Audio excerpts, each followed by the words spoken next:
Welcome back. This is our third week, and this week we're in chapter 2 of In the Words of the Buddha.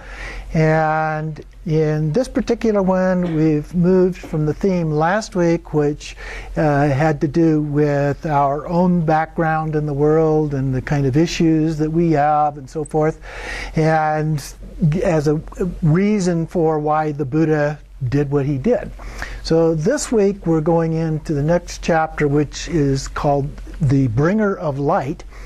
And so here we're talking about his background in terms of his birth and growing up, his experience of going through the process of enlightenment, as well as some of his teachings, early teachings as a part of that.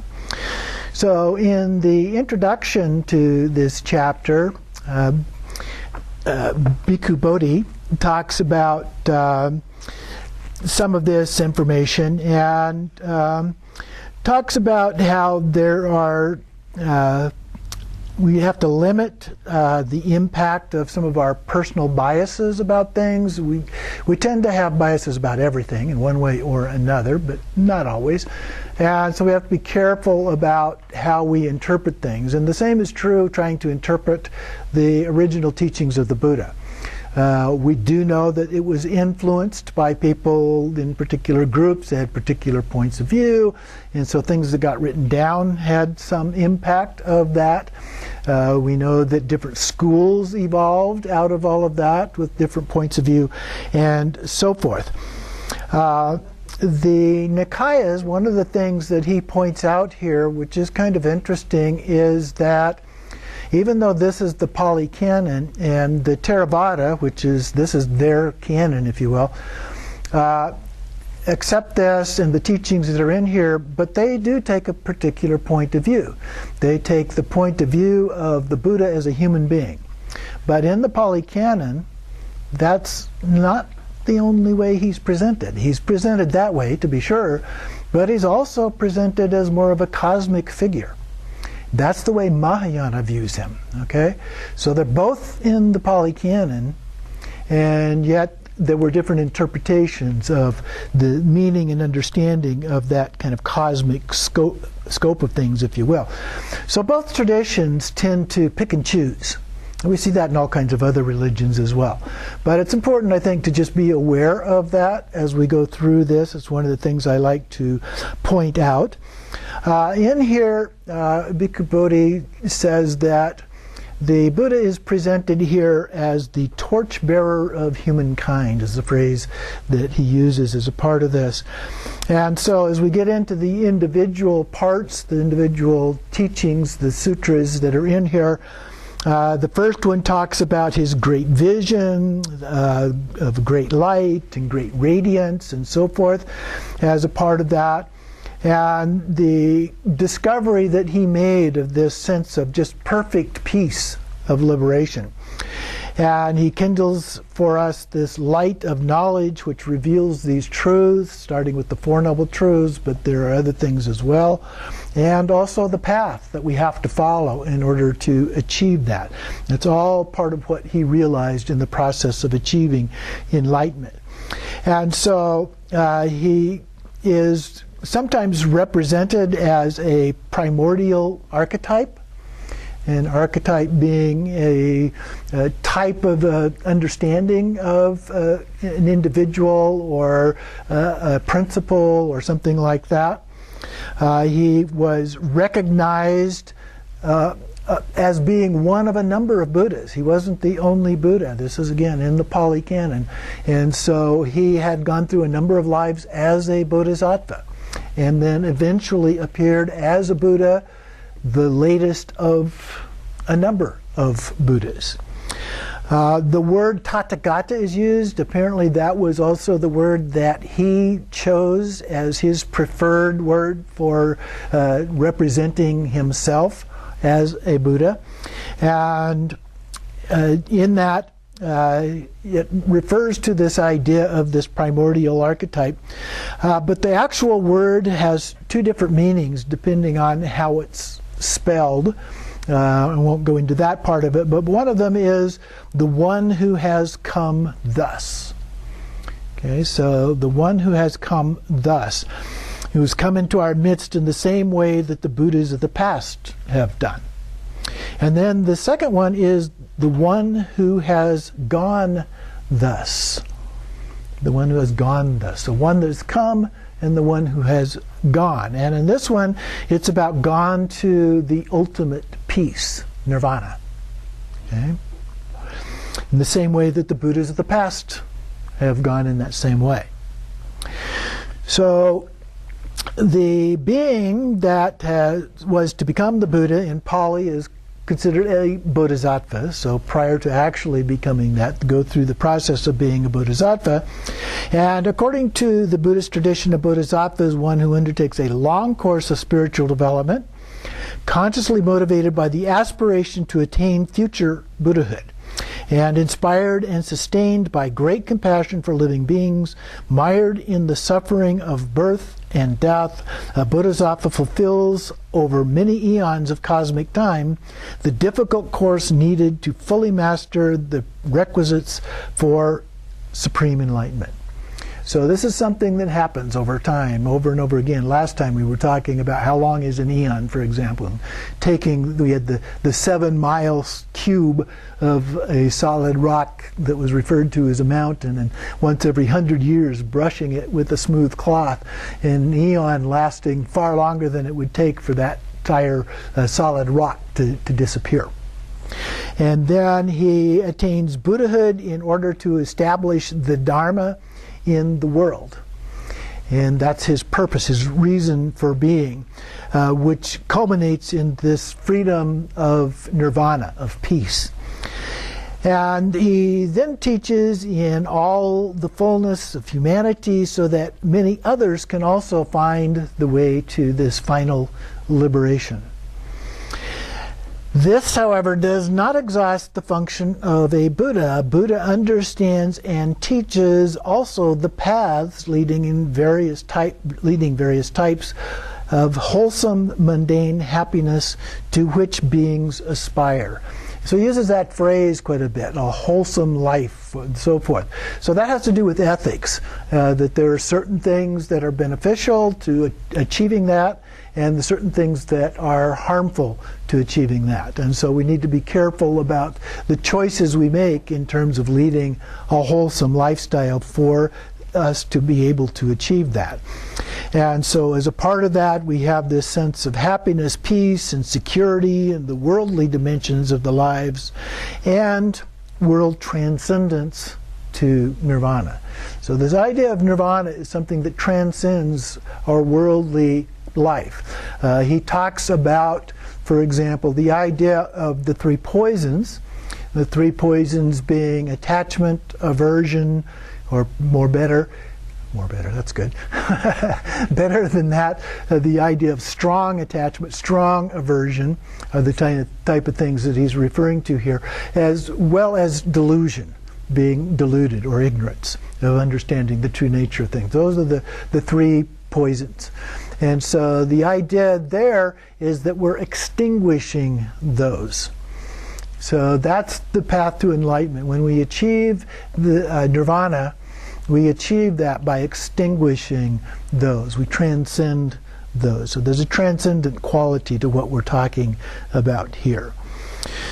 So in the first text, it talks about this altruistic dimension of the Buddha trying to do this for the benefit of all beings, for the welfare of the multitude, for the happiness of the multitude, out of compassion for the world, for the good, welfare, and happiness of devas and humans, the gods and the humans.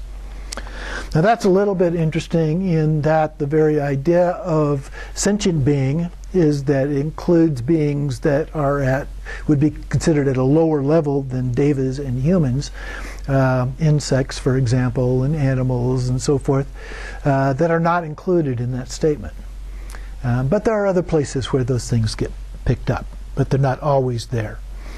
The Nikayas offer 2 perspectives on the Buddha as a person.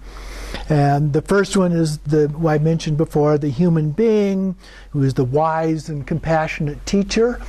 And then in the other, in the Nikayas is referred to as one who has already made the preparations for his supreme attainment over countless past lives and was destined from birth to fulfill the mission of the world teacher. So it brings in that more cosmic kind of perspective in that.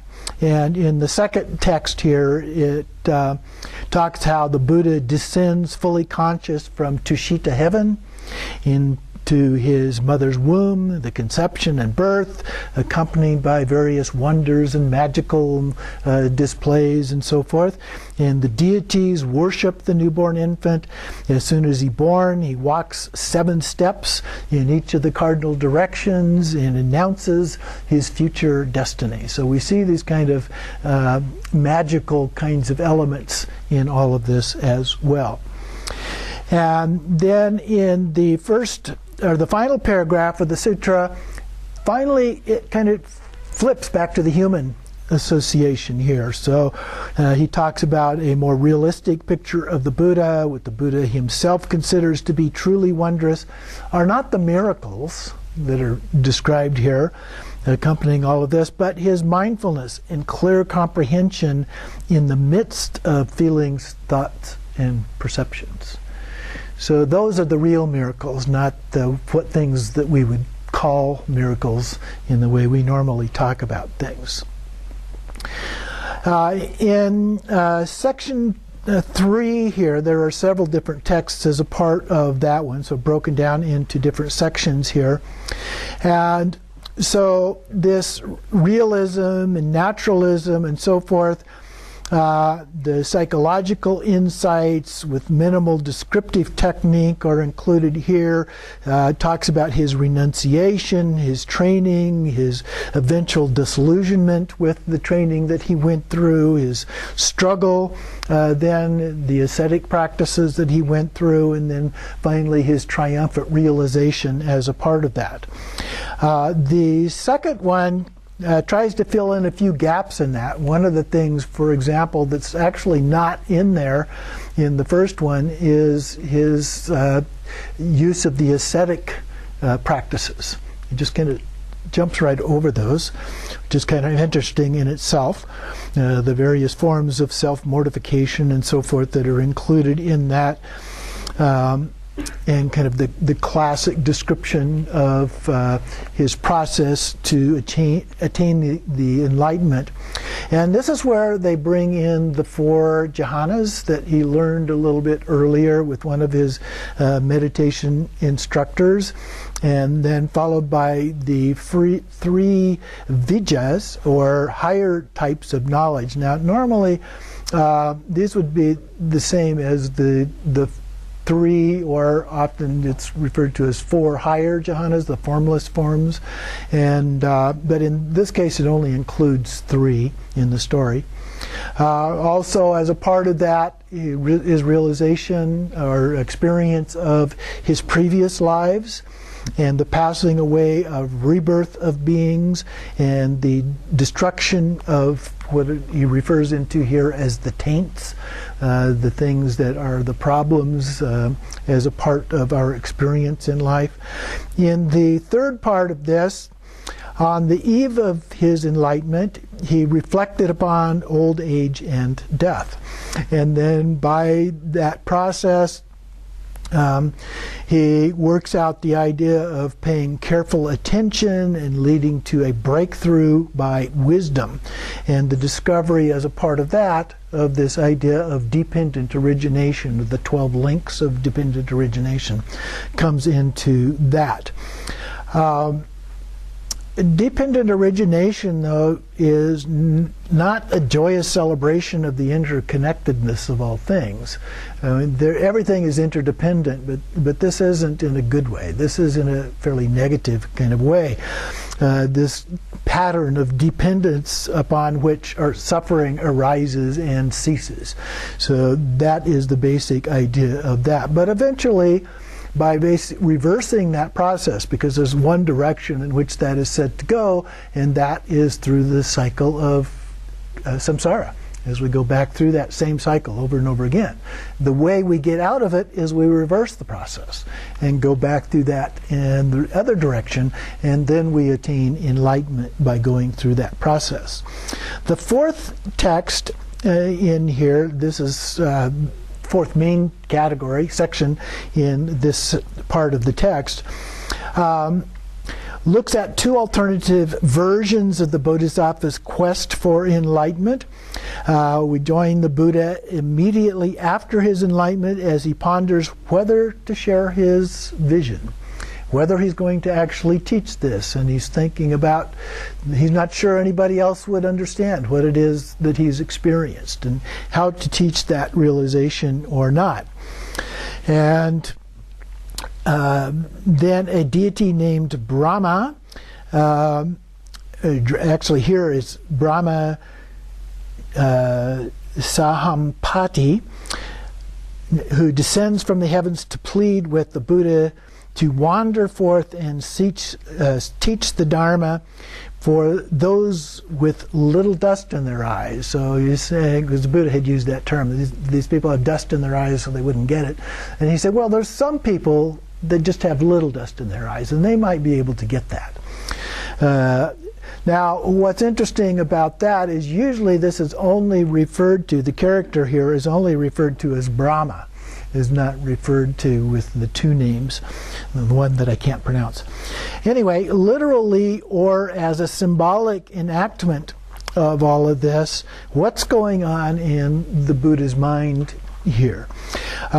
So he says it's hard to give a definitive answer. It could be understood in a number of different ways here because of the difference in understanding between the more literal human perspective on this and the more cosmic perspective on this as well.